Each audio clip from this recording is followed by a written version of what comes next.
My man, we are back again, man, for another built-in podcast. Yes, sir. We're on our fourth episode. Fourth episode, man, and that is quite exciting. You know why? Because I think this thing has picked up so much momentum, man, that you know, it's gonna be something that we're gonna continue doing. I mean, besides, man, I think that I meant to tell you before we jump into the show. I was at this fundraiser for this state assembly member, and I actually met the brother that is on the board at 𝐿𝐼𝐒. And he was saying, I was telling him about what we were doing. Right. And man, he was so excited. He said 𝐿𝐼𝐒 has kind of like an internal podcast. Right. He said he wanted to partner with it. He said, man, that's an excellent idea that we're focusing just on junior college. Really? Yeah, man. That's cool. Yep. Well, hey, like we said in the beginning, it's a space that's undiscovered, sort of, and we want to provide avenues, and bring out stories in that space with the athletes, current events, social injustice movements. We just want to be a voice in that and try to educate and learn as much as possible, in that space. Yeah, man. And I really think that this, when you came up with this idea and brought this in, man, we talked about this has to go beyond football, man. And it really truly has gone beyond football. It's something that's about people. I know that sports is people, but this is really about people. Right, exactly. It's about people and their stories. And I think that people should be able to tell their stories to inspire other people who would like to either follow, in their footsteps or just be educated on the process of being successful. That's right. So this next guest, man, we just keep hitting them, man. And this next one, man, I know this is your guy you coach with, but man, I'm excited. This is my man. I actually grew up with him. Small world.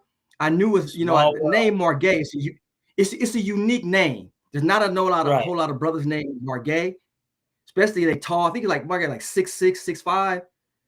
Right. So, because I remember him from our neighborhood. We grew up in the village together, and yeah, man. So our world, man. So we get to bring him on, man, and we get to chop it up with this dude, man. I'll get to his bio, man. But what I really liked about this brother's bio, man, is he's about educating young men, and education is our future. Yes. You know what, Rich? I was out of coaching. I coached 5 years at Ventura College, and I was just kind of, finding my own way through life, being retired. And I ended up meeting Coach in the gym, and we talked and found out he was the head coach of Southwest College. And then he was like, hey, why don't come by the office and we'll talk a little bit more. So I went by the office and had a conversation with him. And the first thing that I noticed in walking in his office when he coached at West LA was all these pictures that he had along the wall of kids that had gone through his program and graduated and had degrees, BA degrees, AA degrees, master's degrees. And then when I sat down and talked with him and learned that he was a special ed teacher in the past, and he hasn't let that part of him go, because in the 2 years that I've been with him, going on my second year now, he is definitely a person that uses education as a tool within his coaching. It's amazing the things that he do, and we'll talk about some of those things and ask him why he do those things when we bring him on. Yeah, man. And one thing I remember about him as a kid, man, is that I remember his parents, and they were serious about school. I know he played football. I think he played for the Inglewood. I played Inglewood Aztecs. he was a little bit older than me, so he played for Inglewood, Pop Warner as well. But I just remember him being serious about school, man. You go to Marguet house, man, he's studying. Click and slam the door in your face. They wasn't playing, man. Really? And that kind of shows the You type gotta of man be he kidding. was today. Oh yeah, man. Oh yeah, he was serious about school. His parents were serious about school. That's the one thing I remember about his parents. They were serious about school. Wow. We outside playing. We better outside playing. He's like, nah, man, he gotta study. So, all right, man. I gotta ask Bring him my about man that. on. Oh man, shoot. Coach. Bro. Hey, how you guys doing?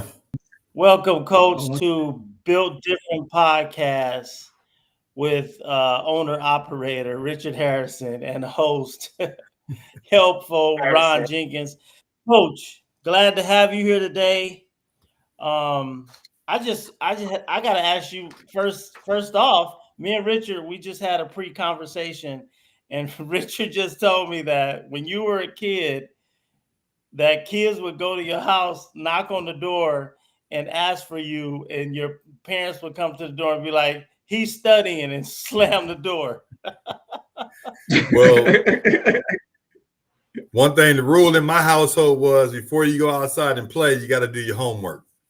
Right. And if, I try to make sure I get my homework done in time, but if I don't get it done in time, I couldn't go outside and play. So that was the rule. So priorities, my parents, they didn't want me to go outside and play and then come in and try and do homework at the end of the night.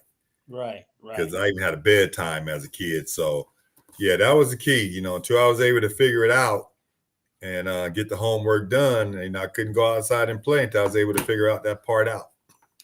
Right. That takes me here, Coach. So I was telling Richard also that, when I went to go visit you when you were the head coach at West LA, one of the first things I noticed was that the hallways in your office were lined with pictures of former students that you had coached. And these pictures were not of them as athletes, but it was of them as graduates, BA degrees, master's degrees. And I was like, wow, that's something I never really saw in any coach's office. And I've been around some pretty great coaches. And then when I sat down and talked to you and understood that you used to be a special education teacher, and then just, your passion in terms of making sure that your kids focus on education. You're constantly on top of them about education. Sometimes I think you're their education, you're their academic counselor. The way you bring kids into your office, you want to go over their educational profile, and that impresses me. That is something that I've never seen, and I would have to say, your mother and your parents instilled that in you when you were a kid, and you very much make that a part of your life as a head football coach as well. Yeah, well, appreciate that. Yeah, the main thing when you're dealing with our players, and the reason I started keeping hold of the graduation pictures is I would keep track of the guys, that went to college. But then the guys would always let me know if they graduated and things like that. So I wanted to do something to make our program stand out a little bit more unique. Because when I became the head coach, so myself, when I was an assistant, I stressed education as much as I could and try to take hold of the academics. But, when I was coaching at your alma mater, Fresno State, I decided, there are some things I want to do in my program. And I read Pete Carroll's book, Win Forever, where he had his own program and nobody understood it when he was in NFL, but he was able to execute the plan when he went to college. So I had in my mind how I wanted to run my program as a head coach. And I wanted to strive on, of course, success on the field, but I wanted to strive on academic success. And there was a lot of things in place I wanted to do that I couldn't do as an assistant because it wasn't my program.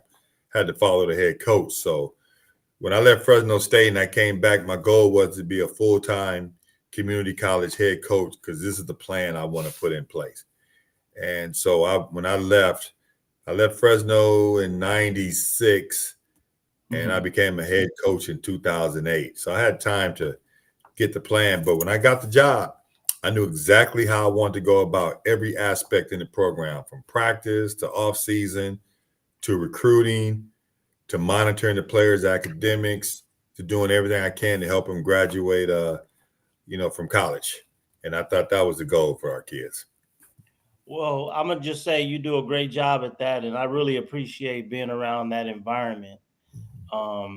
It's amazing to see the things that you do, that you incorporate in teaching football during film. There's always a history lesson or something like that, and the players really, really take to that, and I think is admirable. Yeah. So, one thing I thought about, in education, being an educator and being an avid reader and researching, there's no secret, most of our kids, they come from minority backgrounds. So, we have kids that are Black Americans, we have Hispanic kids, Pacific Islanders, Asian kids, and we do get some Caucasian kids. But one thing in success for our kids, if they can see people that resemble them and look like them, if they've had success in life, that transfers over to them as is something that they see that they can do. They can be successful. Right. So I don't want to just talk about football, give them a history lesson. Is, this person is responsible for you using this. Like, for example, being on any type of Zoom call or voice over internet programming, which we're doing, that was done by Marion Croak. It's a Black American woman, and she invented it. And if it wasn't for her, no one can do voice over internet programming. There'd be no Zoom. There'll be no calling in and voting on American Idol. There'll be no text donations like in Hurricane Katrina. And just to let the players know, this person has been successful in the Inventor Hall of Fame, successful in technology.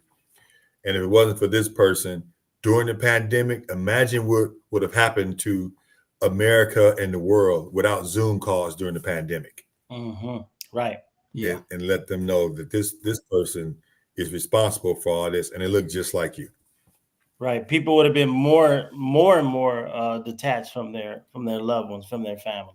Right. Yes. And imagine how many business meetings took place via Zoom, conferences, education, and doing classes during Zoom. And now they still do, some of they still continue that. So, I mean, just imagine that, you really think about it. Like, this person really, really, did a lot to save the world at the time it was needed. Pretty much changed America, changed our world, just changed the way we do things.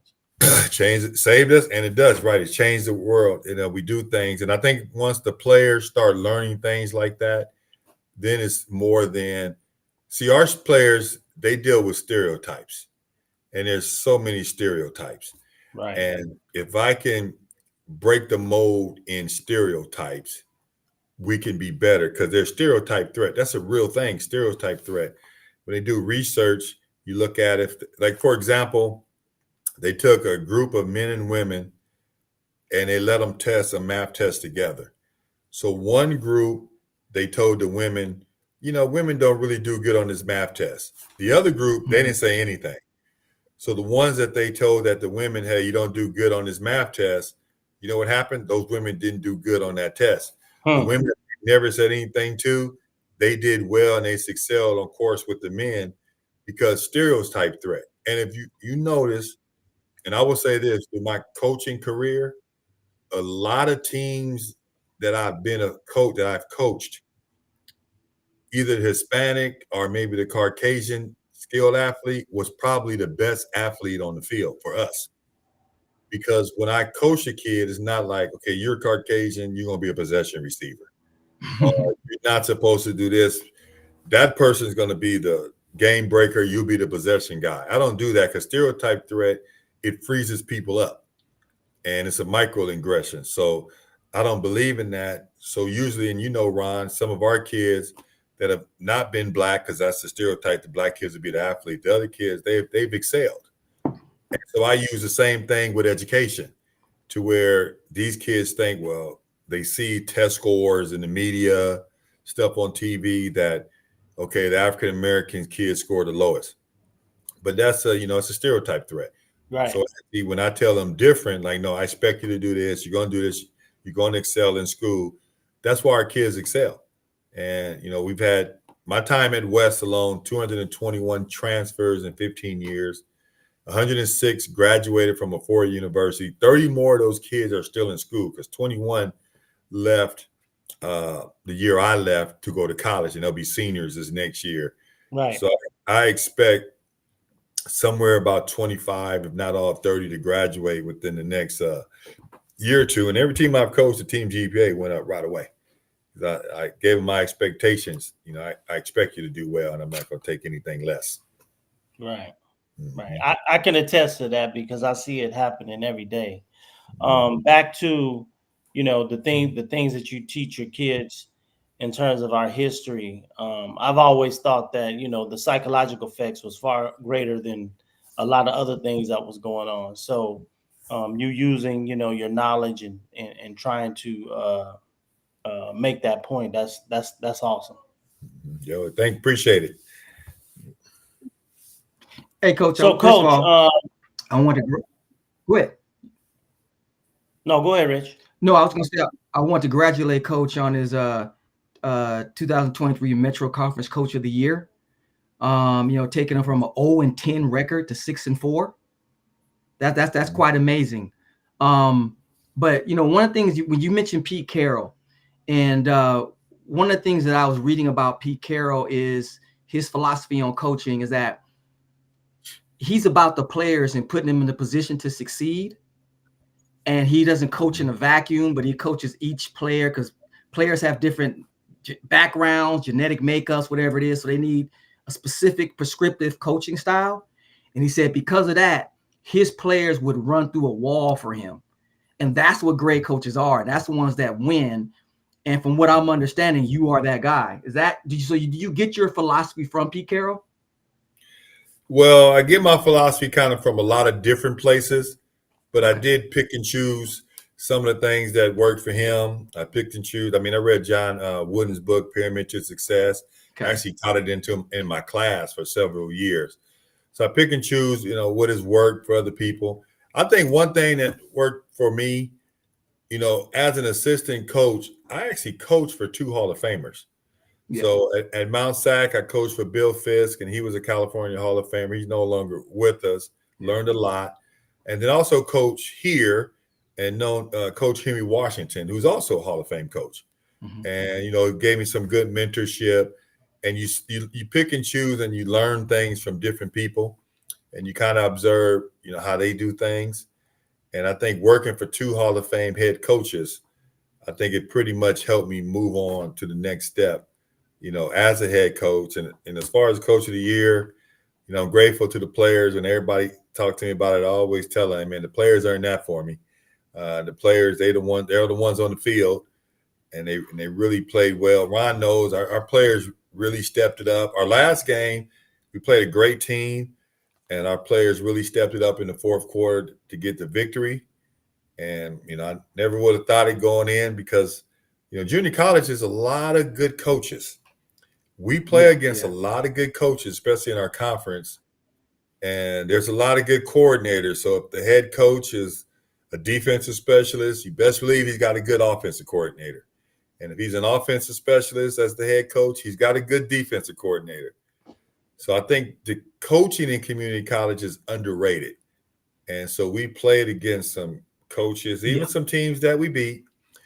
Their coaches, they still had their team well prepared.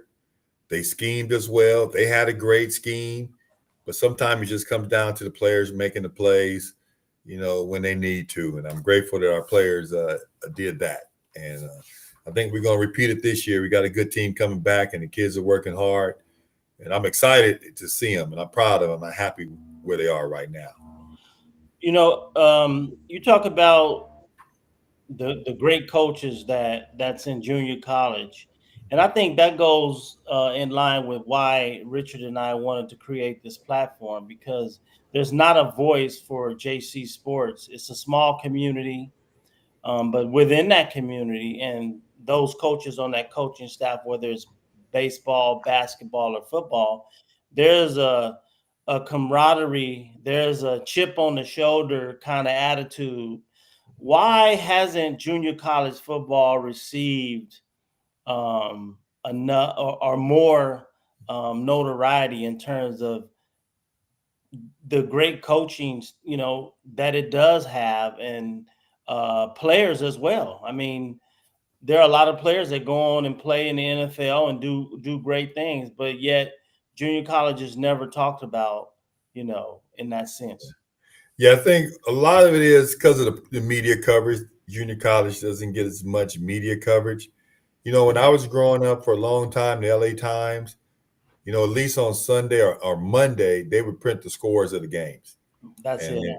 when I was growing up as well in Inglewood, you know, the Daily Breeze, you know, they would cover Harper College and they would extensively cover El Camino. But as time goes on, it's kind of a benign neglect. The media is not covering it. You don't see them on cable playing and television. So many people don't know. Many of the kids we recruit, they don't know anything about junior college football. Unless some of them don't even know where the school is located, unless they played a game here themselves or they rode by the school. But a lot of the kids, they don't know who's the top dog and who's doing well in junior college, who's not doing well.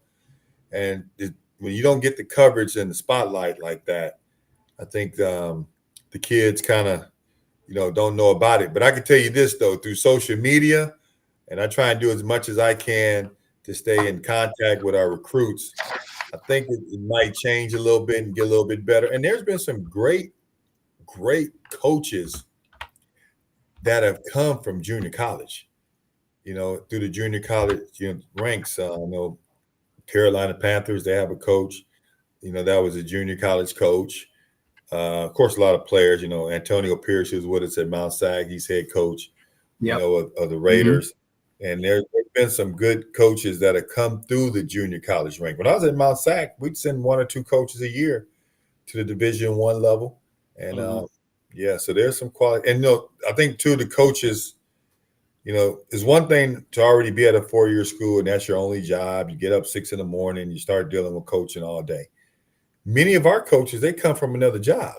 Right. They have stuff they have to do and they come from another job. They still show up and they still manage to get a good game plan in and recruit as good players and get the players, you know, to achieve. So it's a lot of coaches that we play that I admire. And it's a lot of coaches in our coach association that I admire. And I know that they're good coaches. And so if we happen to get a victory, I know how fortunate we are. Right. Okay, so you bring up Mount SAC. You have a long history of coaching within the junior college ranks, D1. Can you talk about where your college coaching career started and bring us up to date with that? Yeah, so actually, my second year ever as a coach, I started at Warren High School in 1992 as a defensive coordinator. The next year in 1993, I was a head coach at Marshall Fundamental in Pasadena. So actually, Dwayne Walker, who was still coaching, who was a junior college coach, who coached years in the NFL, is now back in college coaching. At the time, he was at Utah State. And when he came in, him and I, we just talked football. And a lot of coaches, we would just talk football all the time when they would come in and recruit. And so he had told me, he said, do you want to go to college ranks? I said, yeah, I want to move up. And he said, we might have an opportunity, a GA position at Utah State. So they actually flew me out there. But at the time, my wife at the time, she was pregnant with my son, and the coach thought, you know, you're not going to make much money. You probably won't be able to take care of family with a newborn. But in the meantime, Dwayne Walker had reached out to his best friend at the time, Lenny Rodriguez, who was the D coordinator at Mount SAC, and told him, hey, we got a guy that I think can coach D-line for you. And so when I came back, you know, Coach Rodriguez, he helped give me my start. He gave me a call, and he said, man, I want to come down and talk to me. So I came down and talked to him, met with the head coach.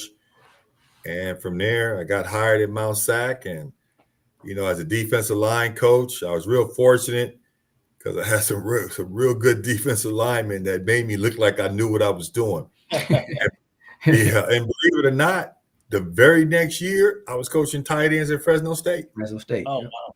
Yeah, and then I went back to Mount SAC for 3 years as a recruiting coordinator, receiver coach, won a national title. And I left in 98. From then, I was offensive coordinator. So I became the offensive coordinator at East LA. And that was bad, right? Because Ron went there. That was terrible, right? That was your worst coaching experience, right, at East LA. Nah, you know what? No, I love those kids.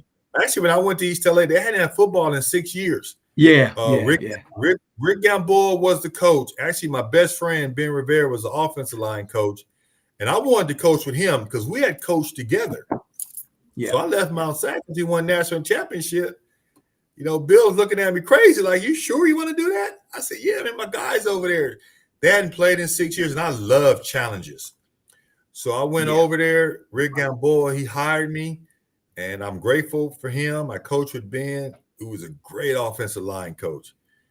I mean, we went to a bowl game. It was the first bowl game in 26 years. We had a winning record, and actually Ben and Gamboa played on that team, and they had an anniversary at one of our games. So, and I went back to East LA a second time. So I coached at East LA twice. I coached at Mount Sac 3 times.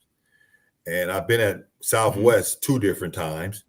I was at Pasadena once, and then one long stretch, 15 years at West LA.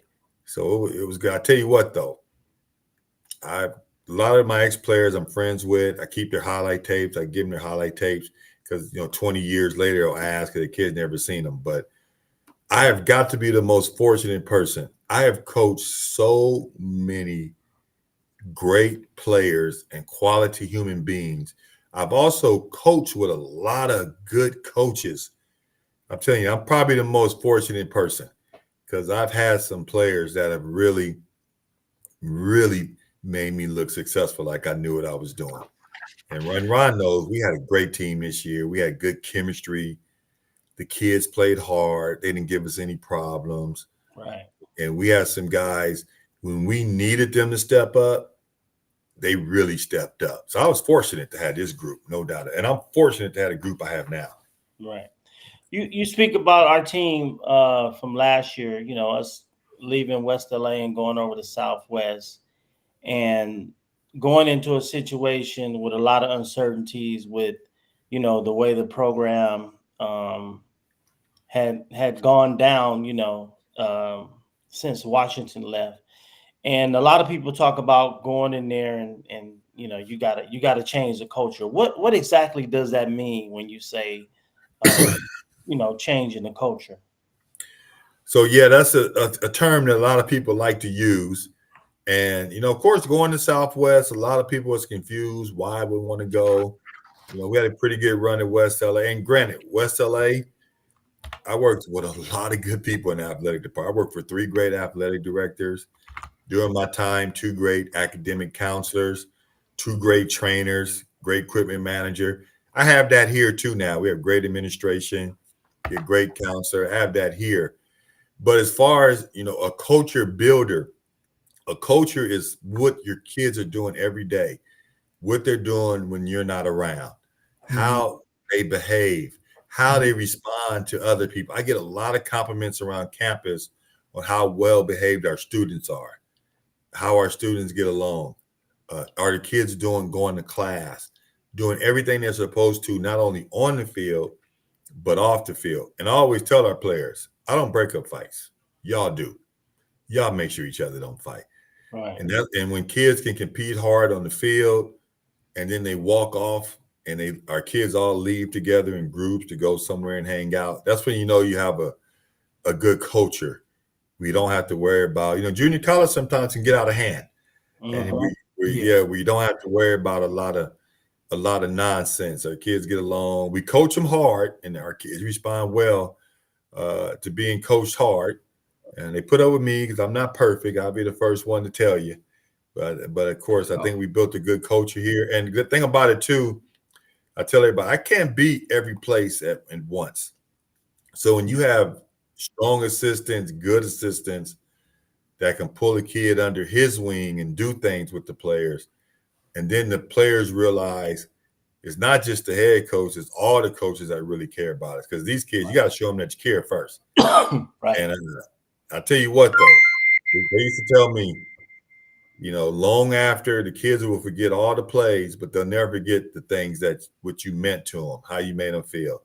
Exactly. And some of the things you do for them, like Ron does stuff with the kids. He takes them golfing, fishing, etc. Does activities with them. But you know what? once they get into adults, they'll never forget it.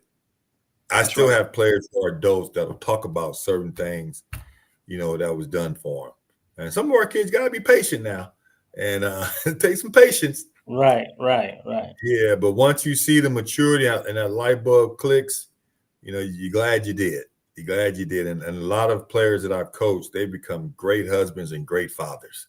Right. And I think that's to me, the scoreboard 10 years from now is the most important one every year. Exactly. I just think it's about exposing them to things otherwise they wouldn't be exposed to. True. I love community. And I think that if you give them a sense of community, they'll have a better understanding that, the picture is bigger than the one that they see. Mm-hmm. Yeah. That's true right there. Facts. Yeah. Mm-hmm. So, Coach, I was reading about your academic paralysis. I think that's just I want to highlight this because I've never seen this before. When we talk about coaches, they talk about how many wins, how many bowl games they went to, and all that's great. But when you can put on your bio where you talk about you had a cumulative GPA as a team as a 3.0, over a 3.0, that right there just shows that you're about shaping young men. And people talk it because it sounds good to most coaches, but this right here actually puts it in layman's terms where, like, my dad used to say, put it where the ghost can get it. This right here is what coaching is all about. So can you kind of walk us through your structure of how, players they have to go to class, they got to study, they got to do what they got, home responsibility. So how do you shape this program to keep these kids in class focused, to keep their grades up?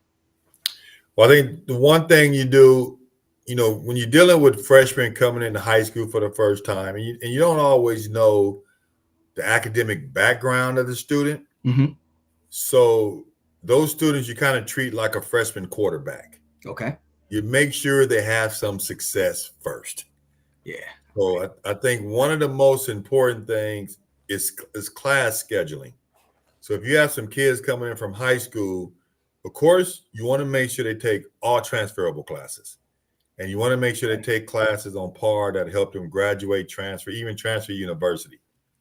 But you want to make sure you put them in some classes where they're going to have some success. But you can't just turn the kids loose and say, I'll see you at report card time.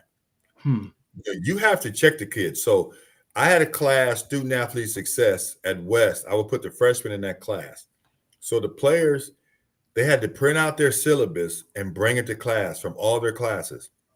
I had a sheet and they had to write down everything that the teacher said they had to do that week in class. And then we went over it as a group. So for example, if a student had sociology class and the teacher said this week, chapter 5. So I told them what that meant. That meant the teacher is covering chapter 5. So you have to read chapter 5 before class so you know what the teacher's talking about. And then if you have any questions or concerns, you have something to base it on. So you have to know the subject before the teacher starts talking about it. And then for our students that had English classes and they had rough drafts that were due, in the class, they had to show me their rough draft. They had to show me and tell me, and I had to see physically. And I gave them timelines to have stuff done so they can get it turned in. And then I would talk to them about how you had to study. Normally when we take a long road trip and now the kids have classes on Canvas online, I had the kids bring their phone on the trips. They have to study and do things on the trip before the game. It calm them down, but at least they get some work done. Right. And so I monitor the kids' work. And then the kids have online classes. I do have them pull up their Canvas in front of me. And I look and see if assignments are missing. Usually kids, I get the syllabus from their teacher. So I know if they ask on the weekend, I'll text them in a group chat. Hey, Tuesday, you got a quiz. Or this is due. That's due. And sometimes I'll have the students send me a screenshot if they do something and I'll stop texting them. But I give them constant reminders, what to do. Because my thing was, if the students know what they have to do, they'll probably do it. Now, this might sound odd, But I used to have a at West LA before we established the culture education. I would have 3x5 cards, and I would have the kids' syllabus. They had to copy their syllabus and bring it to me. And I would write down the assignments that were due. So after practice, when I talk to the kids, I bring a kid up, say if a kid's name Xavier, Xavier, what do you have to do in English this week? And he had to tell me. I put him on the spot. Another kid, Jonathan, what do you have to do in science this week? So they would have to know and have to tell me, or I would get on them. And a lot of people said it's odd, but I had a player who went to Syracuse and graduate. He told me, he said, "Coach, I ain't never had a coach do to me like that before, where I had to give you my syllabus. You knew when my assignments were due, and you would question me on when they were due in front of the whole team. And I had to tell you what was due this week." So the students had to know what was done. So I do as much as I can. I can't do work for them. I can't sit in class. Right. I can't do that.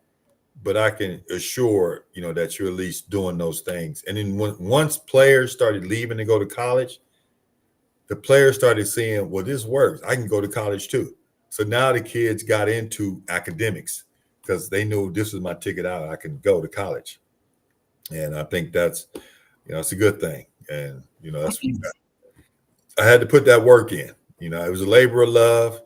But the kids appreciate it because, they tell me now that they're adults and doing their own thing. Yeah. They tell me, yeah, Coach, we know how you get down with grades, Because I'd yell at the kid as more viciously over academics as I would messing a block. That's apparent. Yeah. That's obvious. Yeah. I've said this, a few times tonight, but I mean, everything that he's saying is so true. It's like he knows a kid's canvas better than the kid, We're after practice and kids walking in the hallway goes, "Hey, come here. Pull up your canvas. Pull up your canvas." And the kid goes in, and sometimes the kid probably won't even know his password. And he may know half of it because he's brought the kid in his office so many times, And this is the first time that I saw this happening. And you don't know if he's the academic counselor, the head coach, the AD. I think what surprises me is the knowledge that he carries as a head football coach in terms of dealing with the kids and their academics and dealing with, not only just the academics, but just how everything's supposed to be ran, timelines, dates. It amazes me how it's like second nature to him, And what I tell the kids outside of his conversations is this. I go, you guys need to listen to what Coach Miller is saying. He's not just telling you things to be telling you. He has a purpose, and if you listen to what he says and you go about the business the way he's telling you, then you're going to be successful. I just told one of my kids today, I reminded him, I talked to Coach Miller today. He said, if you stay on track with what he told you, you're going to graduate in December. The kid goes, yeah. I go, your part is to stay on track because he's already giving you the plan. He goes, yeah, okay, I got it. And I just remind him that, when he's talking, you need to be listening.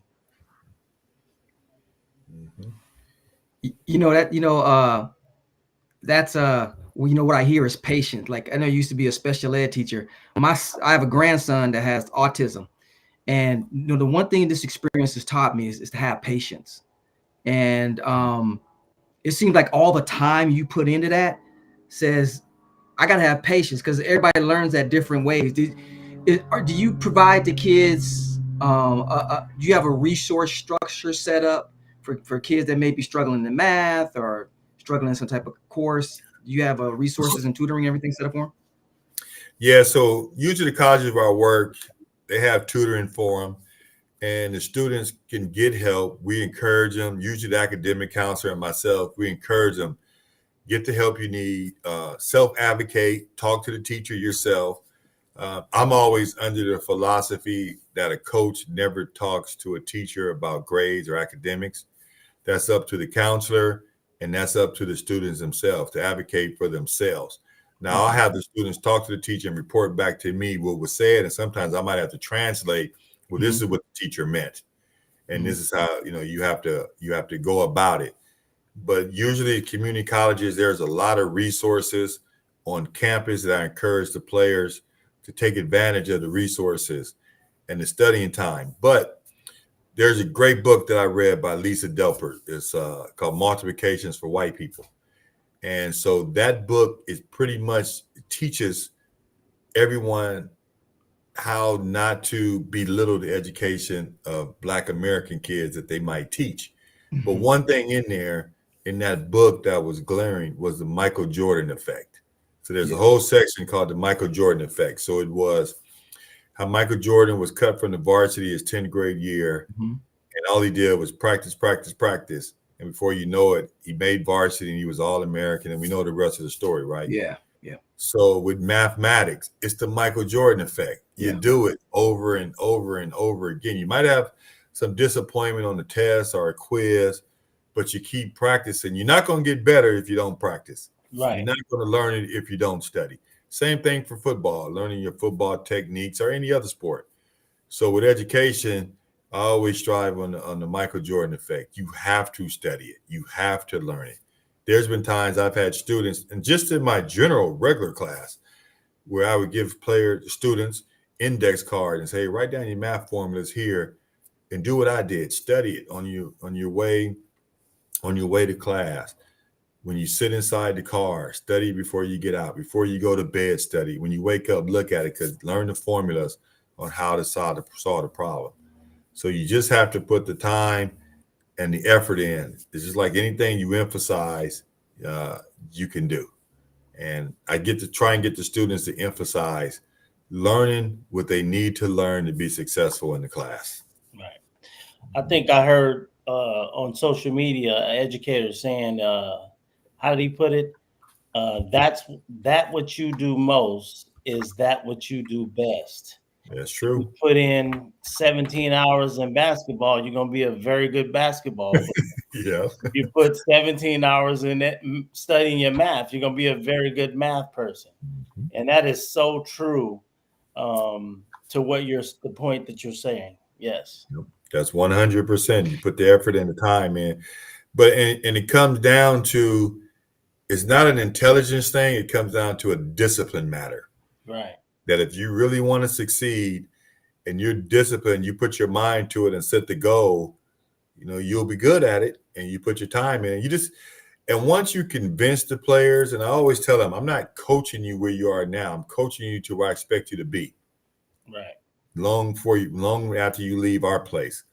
And if you put the expectations in, and they'll rise to the expectations, and they realize that, hey, this guy is serious and he wants me to do well.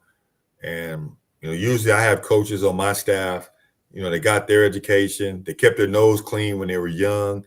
They worked hard, and they're living a pretty successful life. So I can always point to the assistant coaches, like, they don't just look at me, look at the assistant coaches.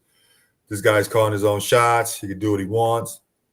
Sometimes you have to give him financial lessons.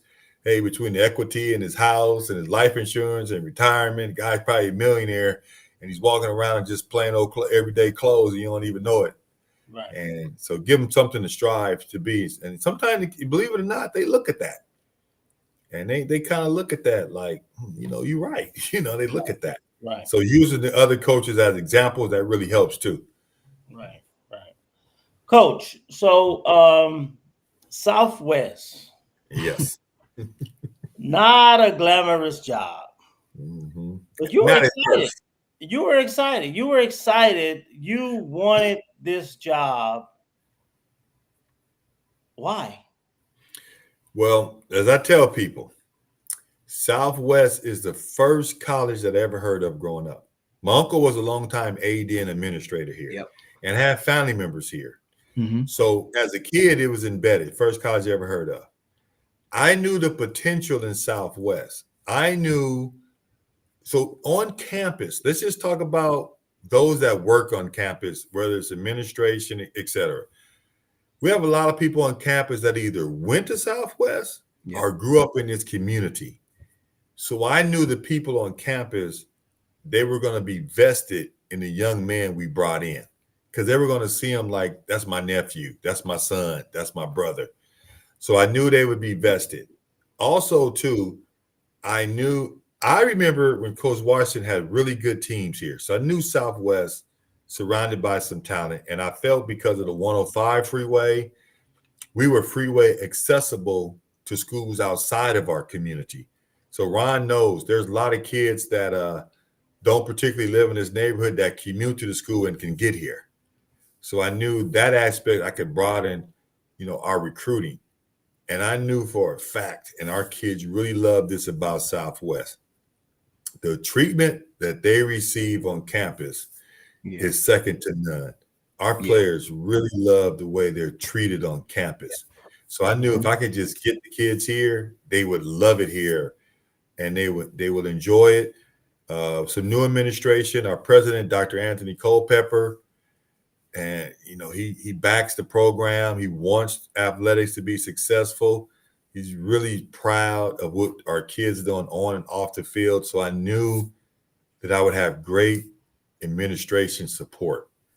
And if you have great administration support to put in your vision, you got a chance to be pretty successful. Wins and losses aside, but you got a chance to be pretty successful. And our administration, they come to the games.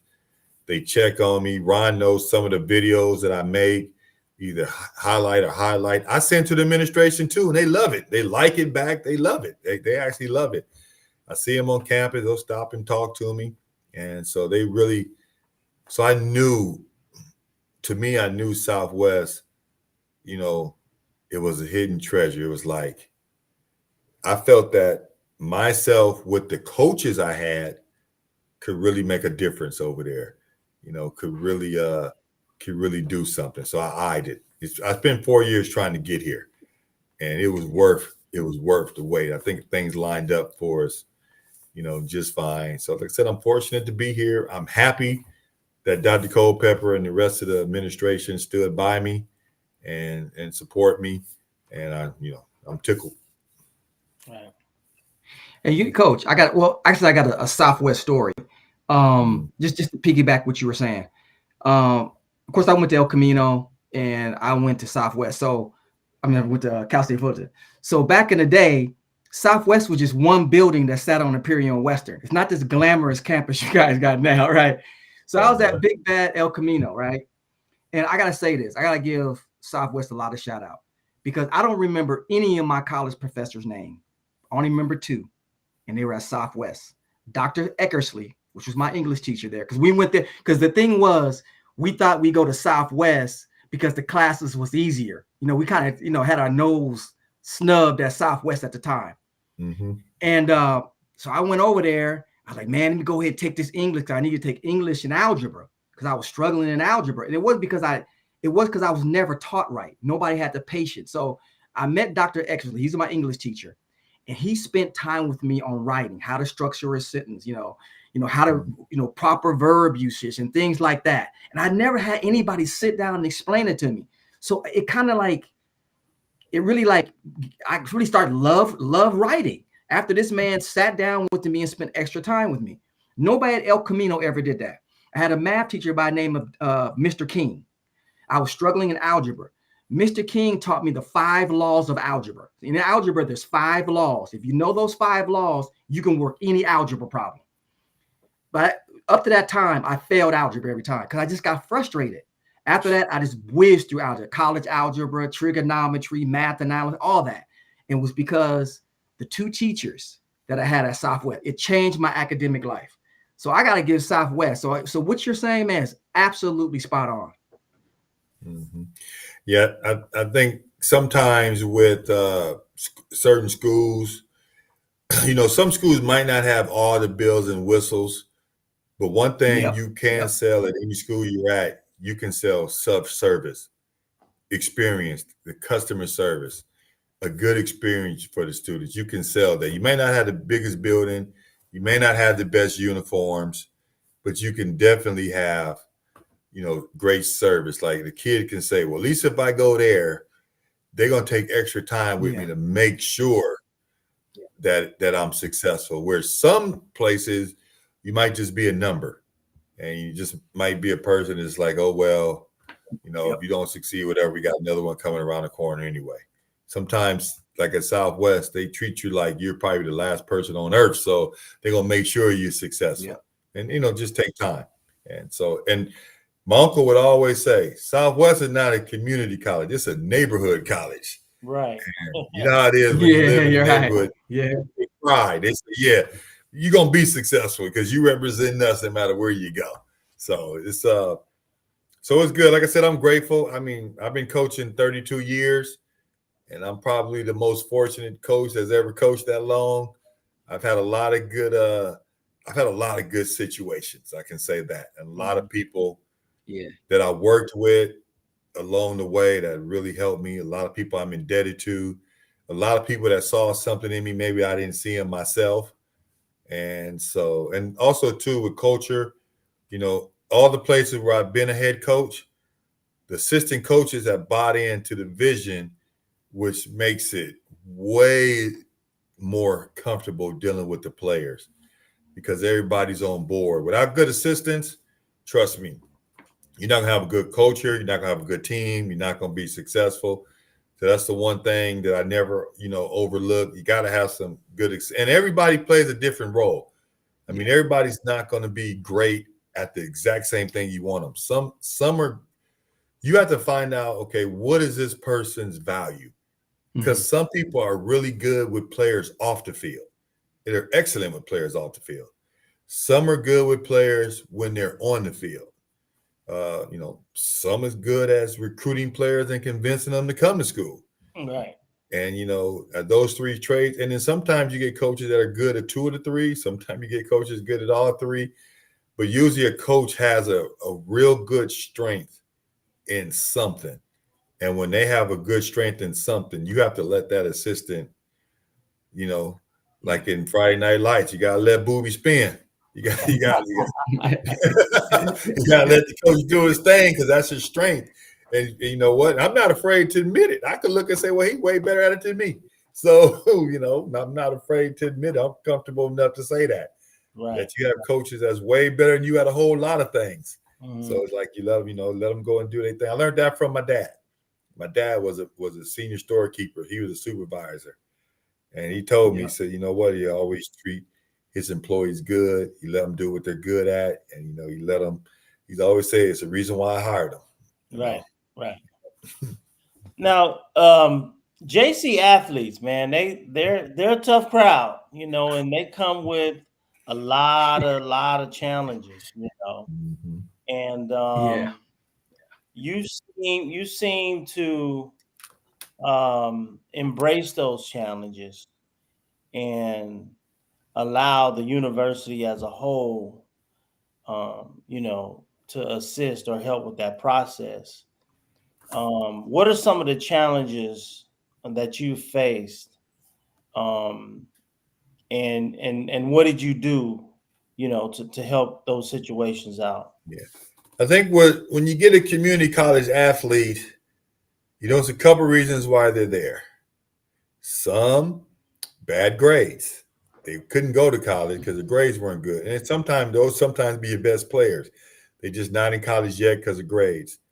Some kids are underdeveloped. They haven't matured yet physically. You know, you got some kids that graduate when they're 17 years old. They're not where they should be. And then some kids, you know, they just, you know, they kind of were out of place in high school. Maybe this kid, because of his size, he had to play a certain position and he probably wasn't suited for that position. So once you find out why a student is there, and then some of the kids are there maybe because they didn't commit as well as they should have. But so once you find out why a student is there, you can kind of hold in on kind of reversing that trend. And usually with our players, you know, you have to spend a lot of time in player development because they're not the finished product.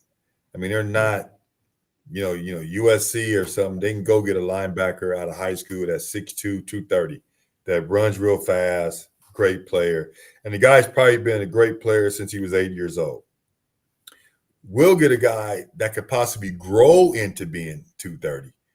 Wasn't a great player. Sometimes we have to work on their mindset on what makes them a great player. or what makes them good enough to get a scholarship. So it comes down to the mentality. Like I tell our players, don't have junior college mentality. And so sometimes the kids say, well, what time does practice start? I don't tell them 3. I tell them before 3. Because you guys know when you go play at a university, hey, you got to be on time. You got to be early. Yeah. So I tell them, you're on time, you're late. You know, you get them in the mindset. We're actually, Ron, I tell you, we actually not scheduled to start till 3. And our strength and conditioning coach, who's also our receiver coach, he comes in and starts the kids early. Like it starts when he shows up. And he shows up before the time anyway, so you got to be early. So it's just one of the little code words I tell the player, yeah, we start before 3. So, you know, if you're at 3, when we do start, you're late. So now you're dealing with players. They're not at that level for a particular reason. They got overlooked. They weren't ready physically, or they didn't do everything they should have in high school academically.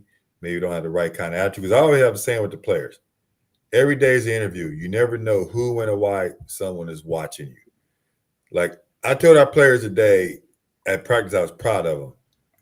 Because I was at the gym working out this morning. A college coach called me. Mm-hmm. He says, hey, I'm at another high school close by. I want to come by. I can't come to practice, but can I come by early? I said, yeah. So I left the gym right away. I said, man, I'm 10 minutes away. I text the players and told them, hey, this coach is going to be here. I want you to meet him. So our players, because they were where they were supposed to be, doing what they were supposed to do, they was able to get here and see the coach.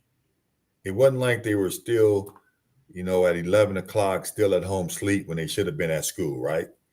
They were already here where they were supposed to. One person was carpooling. A kid went and picked him up, brought him here. And the coach got a chance to see the film and meet the players. And the coach and I had a pretty good conversation about the players. So I think that's the key right there. Making sure, get the players in the mindset you're doing everything you're supposed to, even when you don't think there's no benefit to it.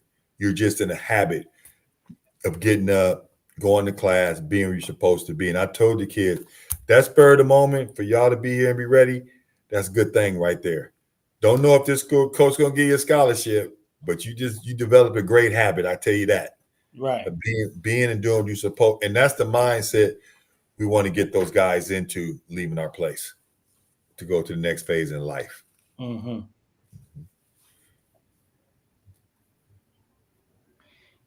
Yeah, because you know once you go to the next level, it gets more serious. And when you come out that JC, they're expecting you. The one thing I remember about going on to the next level is there was no they expected you to be ready to play and be ready to handle have the discipline to handle the academic rigor and the schedule at the next level, because you got to hop on planes and go see people. There's a lot of media and all that type of stuff. So these kids have to know these 2 years with you are extremely important. They're vital, because nowadays you have a lot of colleges, they practice at 6 a.m. Yeah. And you know, you have to be a responsible person to practice at 6 a.m. Then go to class, come back, watch film, lift weights, then go to study hall. Mm-hmm. So you have to be responsible. And I try and get the players into that mindset. I'll sit in my office and talk to them on what it's like playing college football, you know, being away from home, you know, in a place where it might be a small town, and, you know, kind of give them a pep talk on, you know, kind of, you know, what's ahead of them and how all the coaches, we're trying to get them ready, you know, for that. And there's a lot of demands when they get there. And I tell the kids all the time, it's different playing for us. We probably grew up in the same neighborhood. Heck, I might know your uncle. I might have went to school with your mom. You know, we kind of have a community tie. Mm-hmm. When you go off to college, that coach don't know you. He don't know your high school coach. Yeah. He didn't go to school with your parents. So to him, you got to perform, and you got to perform immediately, or he's going to move on without you. And I used to tell the players, hey, the first time a coach look at you like he can't stand your guts, everything that I try to tell you the last 2 years is going to come in mind right then and there. And so I try and prepare him for that, doing everything you're supposed to, the way you're supposed to, and being disciplined. You know, that's the key. You know, you don't wear do-rags. Perception is reality. So, you know, make sure our kids don't sag. We don't like kids walking around school in do-rags. We don't like kids wearing tank tops, which they call wife beaters because of bad, connotation. We monitor the kids' language. Ron knows we don't let the kids say anything derogatory racially. It's automatically push-ups, things like that, because perception is reality. You go to school maybe somewhere in Nebraska. I mean, you can't, we can't walk around Nebraska like you just walked out some project somewhere. Right. They're gonna think negatively of you.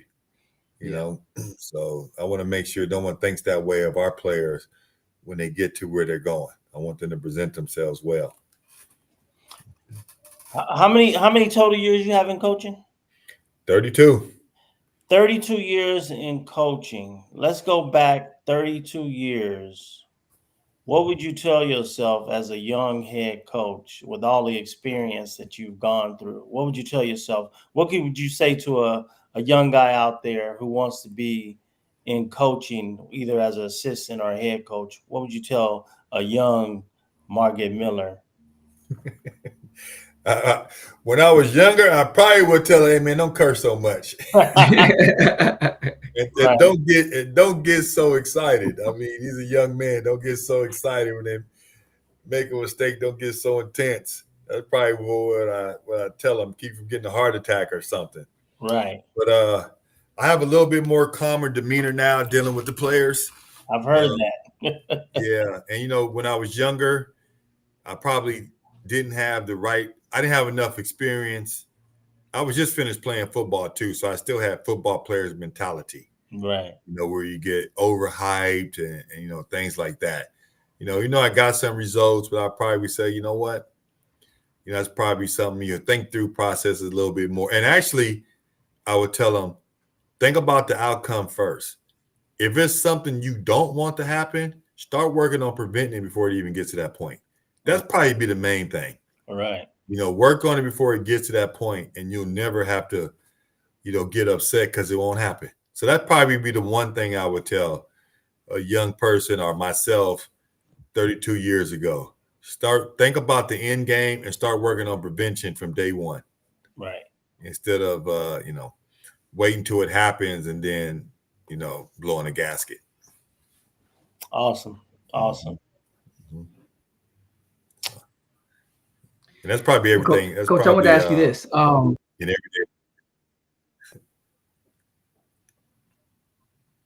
day. Yeah, Coach, I want to ask you this.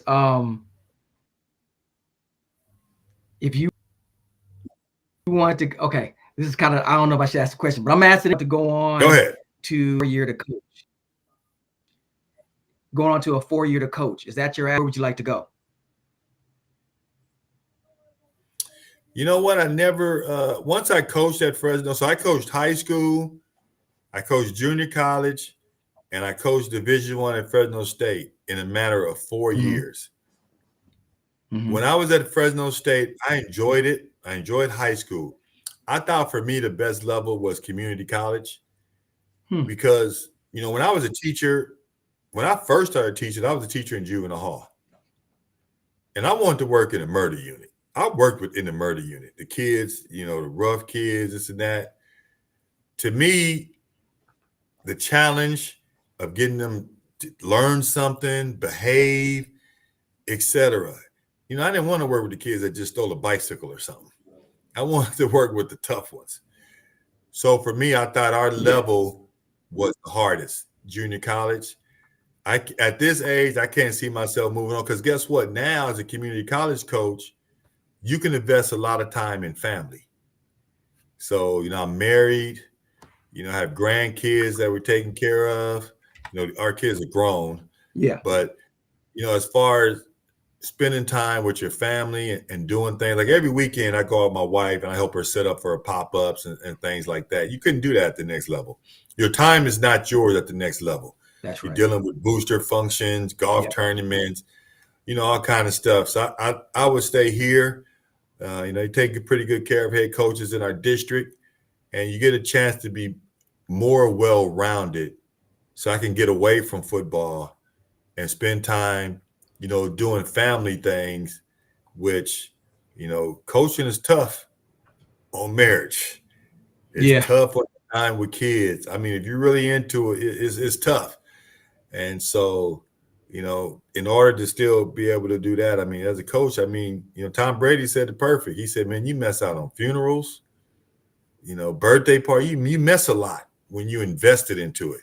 And I'm invested a lot into our players, but you mess out a lot. You mess out a lot on family time, people you grew up with. I mean, I've had friends transition, and I probably didn't spend as much time as I could have with them because, I was so, into coaching and getting things right, with our players. It's rewarding, but you still mess out on things. Right. And that next level, you mess out on a lot. Mm-hmm. I mean, you mess out on like kids grew up. You feel like you never seen them grow up. But yeah, so I think this is the perfect level for me. I think I'll retire as a community college coach. Yeah, it's probably the perfect level for me. Probably the best, demeanor too. Because a lot of times, I don't hear nothing, no booster or something got to say, might tell him what he can do with himself or something. That wouldn't go over too well. Right. Well, man, Coach, awesome. We appreciate you. I appreciate you. You're built different, man. Your approach to this thing in terms of truly educating your kids and making sure that they have a solid educational background, which we all know is something that they could always fall back on. Yeah, not everybody's going to make the pros. We still have to live our lives after the football is over. And you're right about that. I think if you can, one man or one person can't do everything, but everybody can do something. That's right. And at the end of the day, you might want to, you could look back and say, what, I did contribute to society in some way, whether it's a lot. And I don't compare myself to anybody. I know in my position, I have more of an opportunity to come across more young men than some. But look at the person that's just a father in his own house and touching just his lives of his own kids. That's just as important as what I'm doing. Exactly. Or maybe helping out his friends, his kids' friends who may be going through a tough time. That's just as important, as what I'm doing. But at the end of the day, it'll pay itself forward. The people you coach, one day they're going to be adults and they're going to have children. I've coached a lot of players that are coaches. Yeah. That won championships, coach of the year, and mentoring young men. And I talk to them, and a lot of times when the coaches get the jobs, they come back and talk to me. Yeah. But I've coached a lot of players who are coaches, either in the NFL, collegiate level, community college, high school, Pop Warner, at the different levels. And I'm glad to say that I influenced them correctly. And anything I didn't do correctly, they didn't hold on to that part. They was able to just take the positive part. But I'm proud of the guys that I coached, that especially went into coaching and teaching and dealing with their own kids. They reach out to me, ask me questions about football and things like that. I talk to them a lot, but lifelong friendships, lifelong relationships, and what I have with my ex-players, and they know I tell them I care about them a lot, and I want the best for them, and that's the key. And I have to, because I live in the same neighborhood as my players. So I don't want nobody bop me in the head walking out the store and say, Coach, you didn't look out for me. You know what? That's a great point. I have to bring this up. So I worked in the correctional facility, and our superintendent, Cassandra Stansberry, Crenshaw High School, she was our superintendent, and she would constantly remind us that these young men and women who were incarcerated for what she would say short periods of time, they're going to end up back in our communities. What tools are you going to leave them when they show up? Are you going to allow them to be better when they leave here, so that when they do show up, in your community, what is that relationship going to be like? Or what is that meeting going to be like? You know, are they going to look to you as somebody who inspired them? Are they going to look to you as somebody who continue to take away from their lives and allow them to experience the things that they had already been experiencing as to why they were locked up?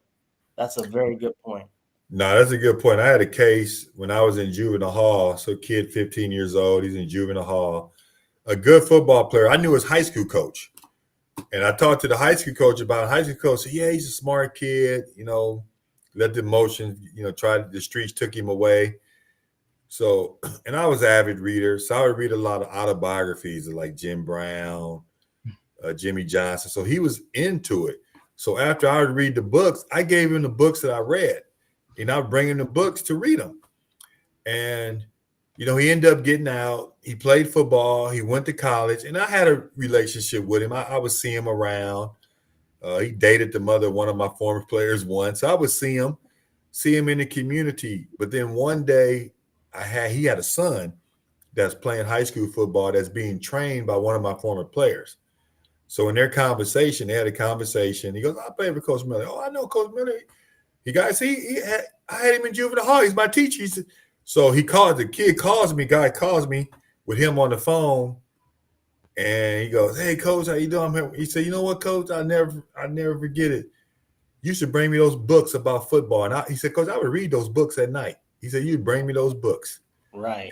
And this is some 25 years later. Mm-hmm. And he still remember how I took the time, treat him like he was smart. Yeah, I think you'd be into these books. And he said he read them. And you know what? He's a great father. His kid is doing well, got a couple of scholarship offers.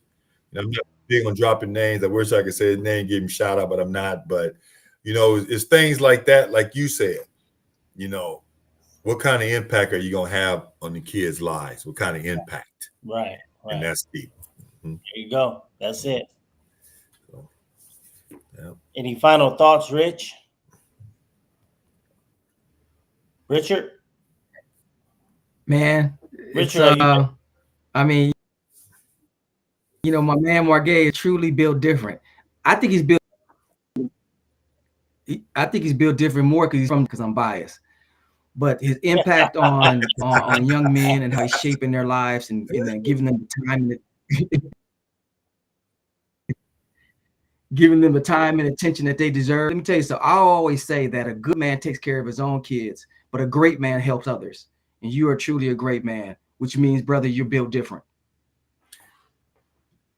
Yeah. Well, I appreciate the kind words. You know, I'm just thankful for the people that have come in my life that mentored me and helped me get to this point, because nobody can get there by themselves. So I'm just grateful for that. Forever have a smile on my face. Forever be grateful for everybody that I come in contact with, in my journey in football. And so, yeah, I'm real. Like I said, I'm the most fortunate man in coaching the last 32 years, without a doubt. Awesome. Mm-hmm. Appreciate you, Coach. Thanks for being on Build Different, man. I really enjoyed you. All right. Thank you. Anytime. Just let me know. All right. Signing off. Thank Talk you. to you guys later. All right, guys. Later. All right. Southwest forever. South Wheezy. See you South later. Best. All right. All right. Bye. Go Southwest. Hey, sometimes your mic goes out.